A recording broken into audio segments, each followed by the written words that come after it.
Welcome back to my channel JSS official blogs. তোমরা সবাই কেমন আছো? আজকে চলে আসলাম আবার একটা নতুন ভিডিওর সঙ্গে তোমাদের সামনে। আশা করি তোমরা সবাই ভালো আছো। এখানে দেখতে পাচ্ছ দুটো কড়াই দুদিকে বসানো হয়েছে। একদিকে আমাদের রান্না হবে বাবার হাতে দেশি মুরগির ঝোল, আর একদিকে আমি রান্না করব আমার মেয়ের জন্য, কারণ জানো তোমার মেয়ে ঝাল খায় না, সেই জন্য। দেখতেই পাচ্ছ দুদিকে হয়েছে, কড়াইটা বসিয়ে দেওয়া হয়েছে।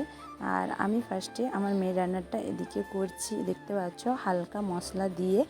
আর ওর চিকেনটাতে দই টই দিয়ে ম্যারিনেট করা আছে, ওটাই আমি রান্না করে নেব আমার মেয়ের জন্য। আর গ্রাম্য পদ্ধতিতে কিভাবে চিকেনের ঝোলটা আমার বাবা বানায় তোমাদের সঙ্গে সেটাই আমি শেয়ার করতে চাই। দেখো এদিকে তো আমার রান্না চলছে, এই দিকে দেখো বাবা এখানে পেঁয়াজ ভাজতে শুরু করে দিয়েছে মোটামুটি করে, লাল লাল হলেই হয়ে যাবে। আর এখন মোটামুটি ভাজা চলছে, আর পুরো রান্নাটা হচ্ছে সরষের তেলে, কারণ সরষের তেলে রান্নাটা করলে ঝাঁঝ যেমন আর টেস্টও তেমন আসে। তাই দেখো এদিকে রান্নাটা হতে থাকছে, পেঁয়াজটা মরছে, আর ওইদিকে মা মাংসটা ভালো করে ম্যারিনেট করে রেখেছে, সেটাও তোমাদের সঙ্গে শেয়ার করব। তারপর এখানে দিয়ে দেওয়া হচ্ছে আদা রসুন বাটা, আর আদা রসুন বাটা দিয়ে ভালোভাবে আদা রসুনের গন্ধটা যতক্ষণ না যায় কষিয়ে নেবে বাবা। আর বাবা একটু দেরি করেই রান্না করে, মানে কি বলো তো, একটু টাইম লাগে কিন্তু খেতে দুর্দান্ত লাগে। এই দেখো এখানে লবণ, হলুদ, দই, তারপরে হচ্ছে তোমার পেঁয়াজ দিয়ে ম্যারিনেট করা আছে। আর এদিকে দেখো বাঁশকাঠি চালগুলো, আজকে বাঁশকাঠি চালের ভাত হবে, সেজন্য ওই চালটা ভিজে রাখা হয়েছিল, ওটা হাঁড়িতে দিয়ে দেওয়া হলো। আর এখানে দেখো সমস্ত মশলা দিয়ে কষানো চলছে, যতক্ষণ না তেল ছাড়ে ততক্ষণ আমার বাবা কষিয়ে যাবে। আর খুব ধীরে সুস্থে রান্নাটা করে, এত তাড়াহুড়ো দিয়ে আমরা এই রান্নাটা করেন আমার বাবা, আর এটা খেতেও দুর্দান্ত লাগে। এরপর দেখো টমেটো কুচিগুলো কেমন গুছিয়ে দিয়েছে। যাই হোক, তোমরা ভিডিওটা কন্টিনিউ দেখতে থাকো, আশা করি তোমাদের ভালো লাগবে। আর কেমনভাবে রান্নাটা করে সেটাও তোমাদের সঙ্গে আমি শেয়ার করতে পারবো। আর আমার অবস্থা দেখতেই পাচ্ছ, বাবা বাড়ি গেলে আমার আলসেমি একেবারে হয়ে যায়। যাই হোক, এদিকে দেখো তেলটা ছাড়ছে, তারপর আমি চিকেনটা দিয়ে দিচ্ছি, দেশি মুরগির। দেখতেই পাচ্ছ ছোট ছোট করে কাটা হয়েছে, দেখতে কষানোও ভালো হবে, এতে টেস্টও ভালো আসে, সেজন্য ছোট ছোট করে কাটা হয়েছে, যেহেতু এগুলো একটু শক্ত হয়। আর ভালো করে কষিয়ে এটাকে নরম করতে হবে। যাই হোক বাবা দেখো এগুলো, এখানে 2 কেজি মতো দেশি মুরগি আছে, আর সেটাই বাবা ভালো করে দেখো কষাচ্ছে, আর আমি দিতে থাকছি। আর এটা খেতে যেমন সুস্বাদু হয়, আর দই তো আছে, দই থাকলে মানে খাবারের টেস্টটা আরোই বেড়ে যায়। যে কোনো মাংসের ক্ষেত্রে আমি দেখেছি দই দিয়ে যদি রান্না করা যায়, টক দই দিয়ে, তাহলে টেস্ট খুব বেড়ে যায়।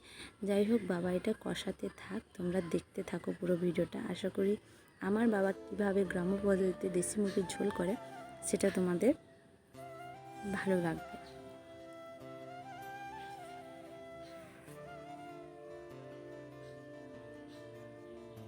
দেখো এখানে ভাতটাও বসেছে ইন্ডাকশানে, এখানে দেখতে পাচ্ছ এই যে বাঁশকাঠি চালের ভাত, আর খুব মাপ অনুযায়ী গড়াতে হবে, নইলে পুরো ঘেটে হয়ে যাবে।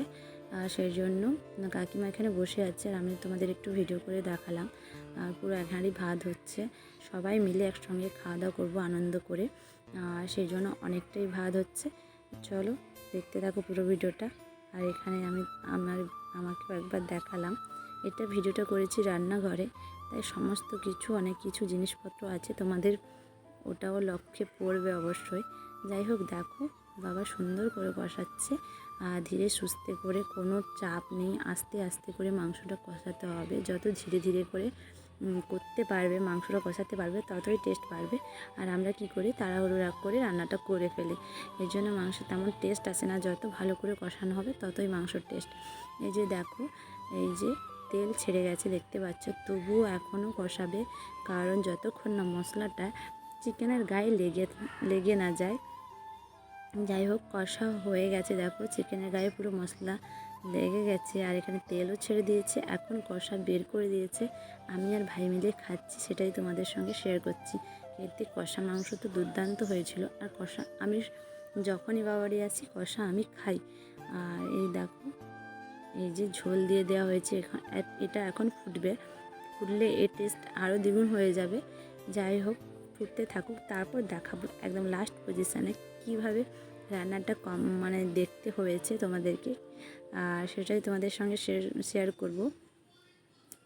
চলো তোমরা দেখতে থাকো পুরো ভিডিওটা, আশা করি ভালো লাগবে। এটা মেয়ের জন্য খাবার বেড়েছি, ওটা মেয়েকে খাইয়ে দেব। দেখো মুরগির ঝোলটা দেখো, ওয়াও দারুণ হয়েছে না? কেমন হয়েছে অবশ্যই কমেন্ট করে জানিও। আর সত্যি কথা এত টেস্ট হয় আমার বাবার হাতের রান্না, তোমাদের বলে বোঝাতে পারবো না। আমি যখনই আসছি বলি বাবা তুমি রান্না করো, কিন্তু সময় হয়ে ওঠে না বাবার।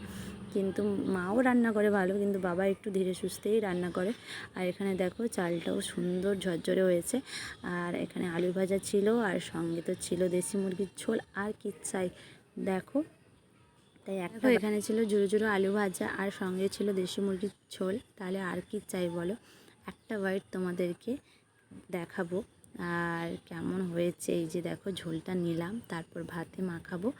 আর ভাতে মাখাতেই দেখো পুরো কালারফুল হয়ে গেছে। এখানে কোনো কাশ্মীরি লঙ্কার গুঁড়ো কিছু দেওয়া হয়নি, স্বাভাবিক যেই লঙ্কার গুঁড়ো সেইগুলোই দেওয়া হয়েছে। তবু কালারটা দেখো ওয়াও এসছে। যাই হোক, এই যে দেখতে পাচ্ছ একটা বাইট তোমাদেরকে নিয়ে দেখাবো বলে গরম গরম ধোঁয়া ওঠা ভাতের সঙ্গে ঝোলটা ঢেলে আমি মুখে ভরে নিলাম। এখানে ভিডিওটি শেষ করছি। যদি ভিডিওটি ভালো লাগে অবশ্যই লাইক কমেন্ট শেয়ার করতে একদম ভুলো না। পাশে থাকা বেল আইকনটি প্রেস করে দিও আমার নতুন ভিডিও পাওয়ার জন্য। টাটা বন্ধুরা।